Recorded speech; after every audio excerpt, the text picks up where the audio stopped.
Hi everyone, welcome to SSC insight. तो SSC CGL 2021 का notification आ चुका है एंड ये फॉर्म फिलअप से रिलेटेड बहुत सारे डाउट्स आ रहे हैं। कमेंट करके बहुत सारे कैंडिडेट्स पूछ रहे हैं, बहुत सारे कन्फ्यूजन्स है उनको।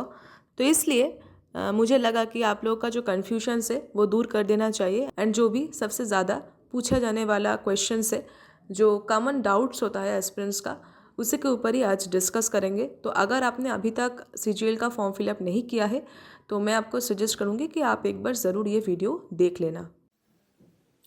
एसएससी सीजीएल 2021 का नोटिफिकेशन आ चुका है 23 सितंबर को एंड उसके बाद जो इम्पोर्टेंट डेट्स है कि last date of application form fill up कब है, ऑनलाइन पेमेंट का लास्ट डेट कब है एंड आपका टेंटेटिव मंथ क्या है एग्ज़ाम का, वो सभी यहाँ पे है एंड ऑलरेडी आप लोग वो देख चुके हैं। तो इस बारे में मैं बात नहीं करती हूँ।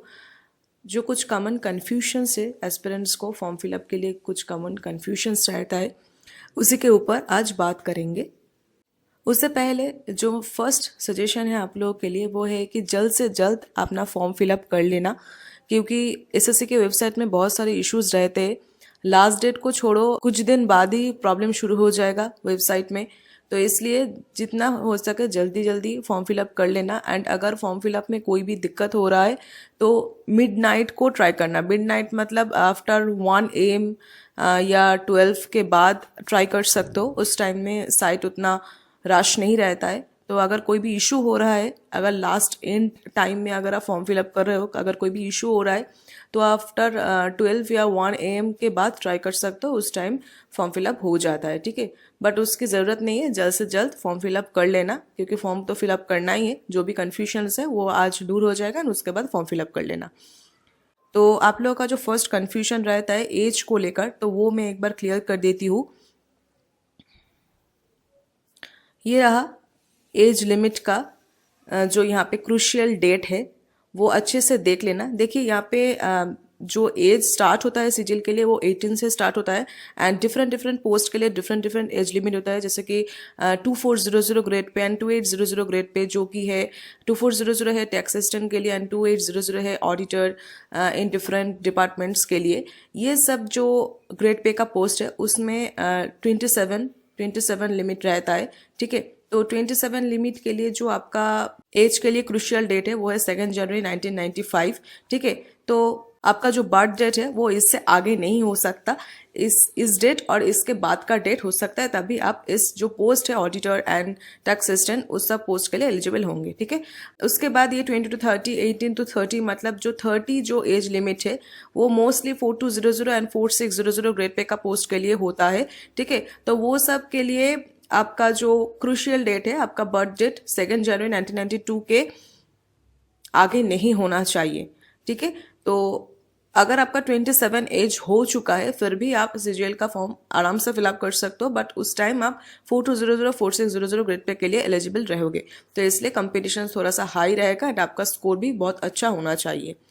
एंड लास्ट का जो ये है 18 to 32, ये 32 सिर्फ एक ही पोस्ट के लिए, वो है जेएसओ जूनियर स्टैटिस्टिकल ऑफिसर।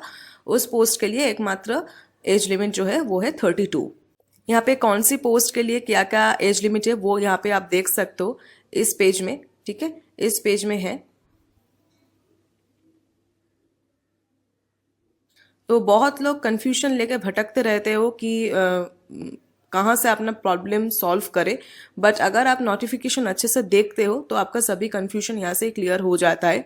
तो डिफरेंट डिफरेंट जगह पे जाके पूछने से अच्छा है अच्छे से नोटिफिकेशन देख लो। बट एक्चुअली क्या होता है, नोटिफिकेशन बहुत वास्ट होता है, 70 पेजेस का नोटिफिकेशन आता है।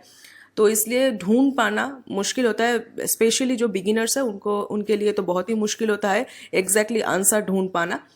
तो इसलिए मैं जो भी आपका कन्फ्यूजन है वो दूर करने के लिए वीडियो बना रही हूँ। तो ये एज लिमिट का आई थिंक आपका और कोई कन्फ्यूजन नहीं रहेगा कि आपका कौन सी पोस्ट के लिए कितना एज लिमिट हो सकता है एंड आपका जो बर्थ डेट है वो कौन सी डेट के बाद होना चाहिए, ठीक है। तो ये रहा आपका फर्स्ट कन्फ्यूजन। आई होप ये क्लियर हो गया है। सेकेंड आते हैं,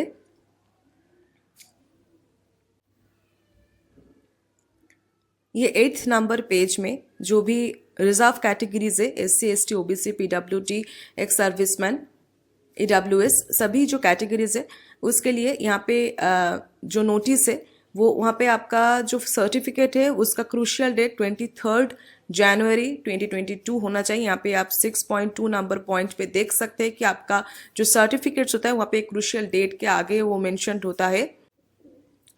तो आपका सर्टिफिकेट में ये क्रूशियल डेट रहना चाहिए। एंड आपका सर्टिफिकेट का जो फॉर्मेट है उसके लिए भी बहुत सारे कन्फ्यूजन्स रहते हैं। आपका सर्टिफिकेट का जो फॉर्मेट है वो यही नोटिफिकेशन का एकदम एंड में मिल जाएगा। एकदम एंड में आप चले जाना।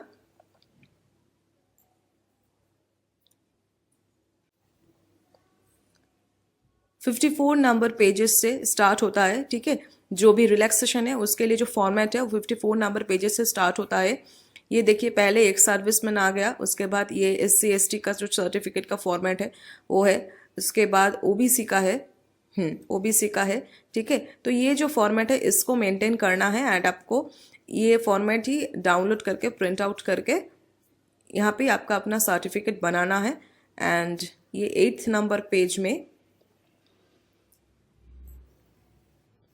ये देखिए यहाँ पे जो डेट है, ये डेट बहुत इंपॉर्टेंट है, इस डेट को आपको मेंटेन करना होगा, ठीक है।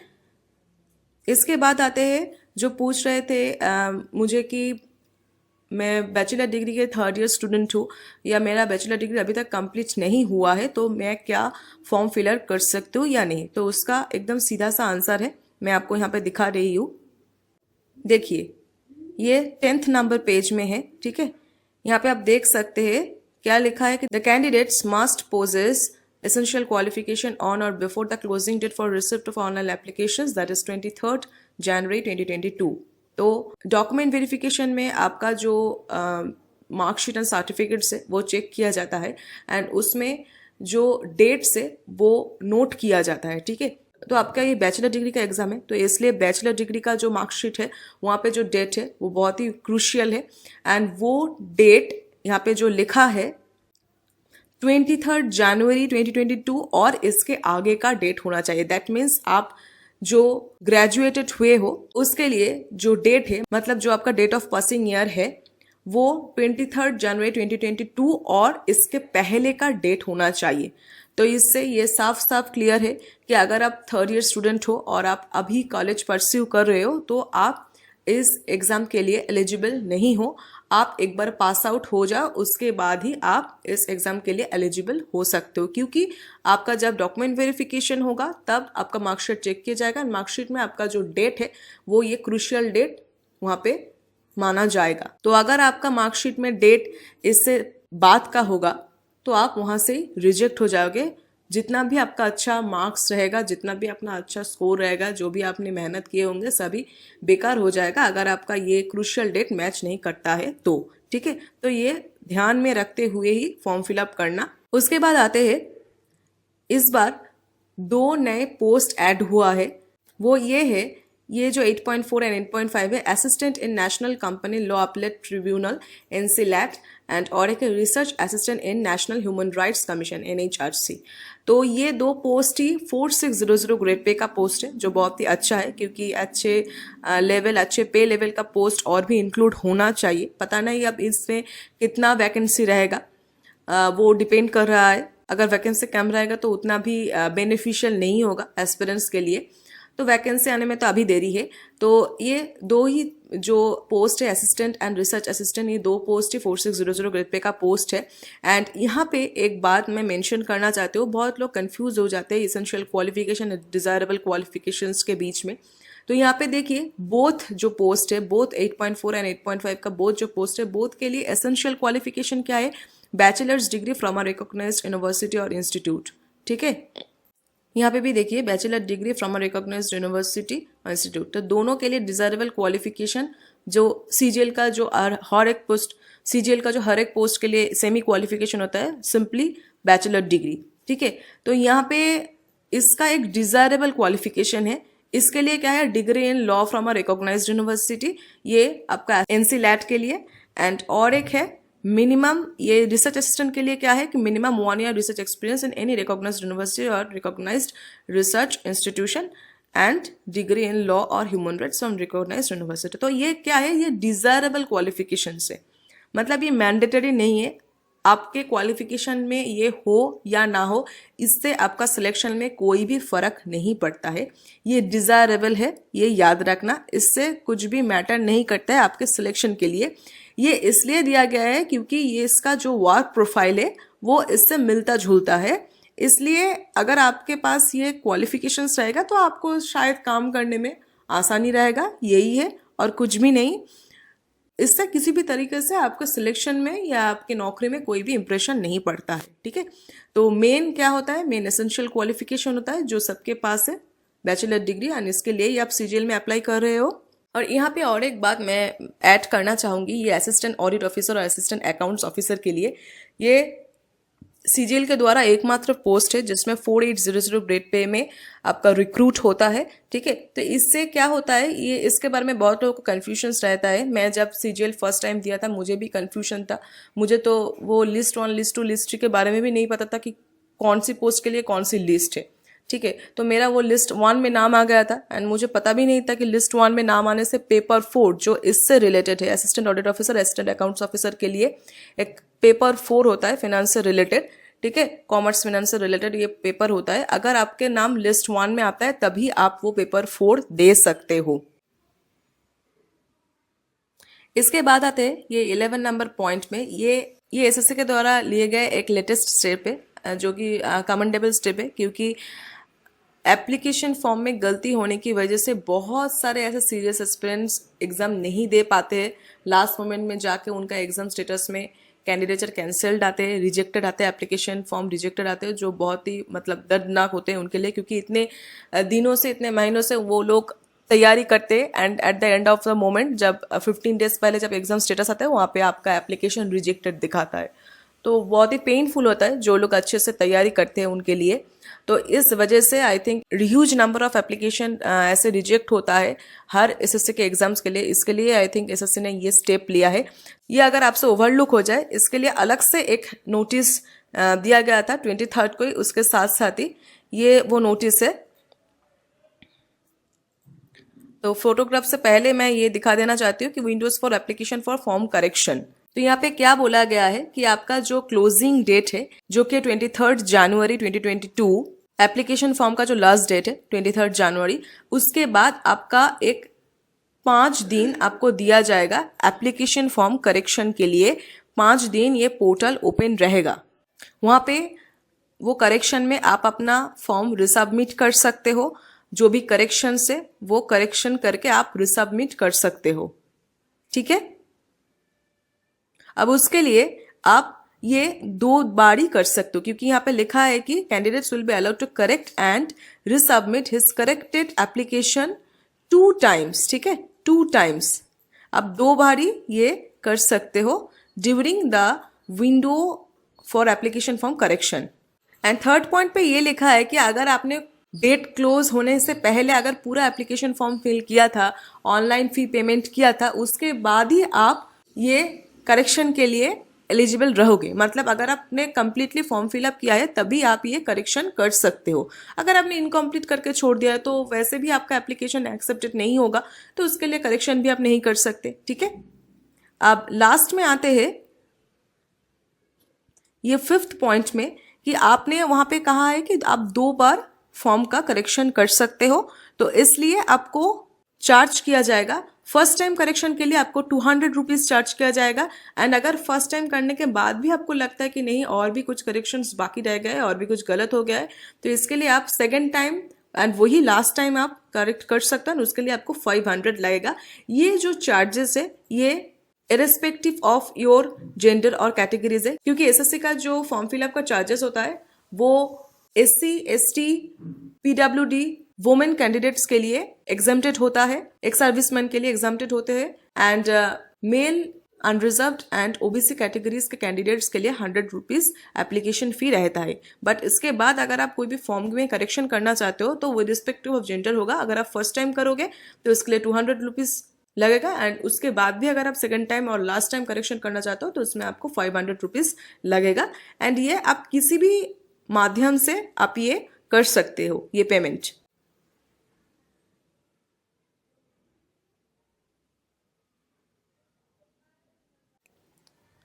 एंड उसके बाद आते हैं ये फोटोग्राफ के लिए जो इंस्ट्रक्शन दिया गया है। हर एसएससी के फॉर्म फिलअप में सबसे ज़्यादा यही प्रॉब्लम क्रिएट करता है कि फोटोग्राफ को लेकर बहुत ज़्यादा कन्फ्यूजन्स रहता है एंड कभी भी वो किसी भी तरीके से क्लियर नहीं हो पाता है एस्पिरेंट के लिए। एंड इस बार भी सेम ही है। इस बार उन्होंने यही बोला है कि आपका जो फोटोग्राफ है वो should not be more than 3 years old from the date of application of the notice of the examination. ठीक है, तो ये सेम बातें, ये सेम चीज मेंशन था लास्ट जो फॉर्म फिलअप हुआ था एसएससी सिलेक्शन पोस्ट का, उसमें भी सेम चीज ही मेंशन किया था। एंड यहाँ पे ऐसा नहीं लिखा था कि आपके फोटो के साथ डेट मेंशन रहना चाहिए, जैसे कि सिलेक्शन पोस्ट में भी मेंशन नहीं था, यहाँ पे भी ऐसा कुछ मेंशन नहीं है कि आपके फोटो के साथ डेट मेंशन होनी चाहिए।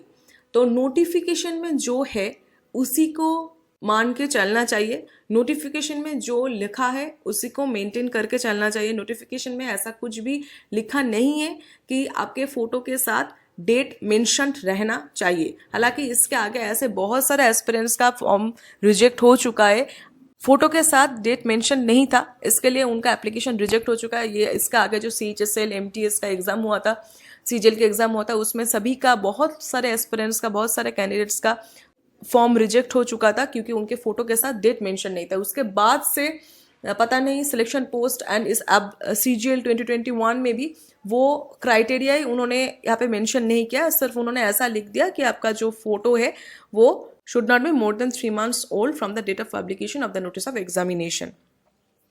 एंड नीचे जैसे कि हर एसएससी के नोटिफिकेशन में यही पिक्चर्स रहता है, नीचे ये सब डेमो भी है कि आपका फोटो कैसा होना चाहिए। ठीक है, तो ये कहीं पे भी यहाँ पे वो डेट मेंशन्ड वाला फोटो नहीं दिख रहा है। एंड एप्लीकेशन फॉर्म फिलअप के टाइम अब जब आप फोटो अपलोड करोगे उसके बाद एक चेकबॉक्स में नीचे आता है कि आप अपना जो फोटो है वो not more than 3 months old है कि नहीं, ऐसे एक चेकबॉक्स भी आता है। तो यही कुछ मोस्ट आस्क्ड डाउट्स था आप लोगों का। एंड और एक बात मैं यहाँ पे आपको मेंशन कर देना चाहती हूँ कि कुछ लोग मुझसे पूछते हैं कि फिजिकल स्टैंडर्ड्स के बारे में कुछ क्राइटेरिया है कि नहीं, सीजीएल के जो भी पोस्ट है उसके लिए कुछ हाइट वेट इसके रिगार्डिंग कुछ क्राइटेरिया है कि नहीं।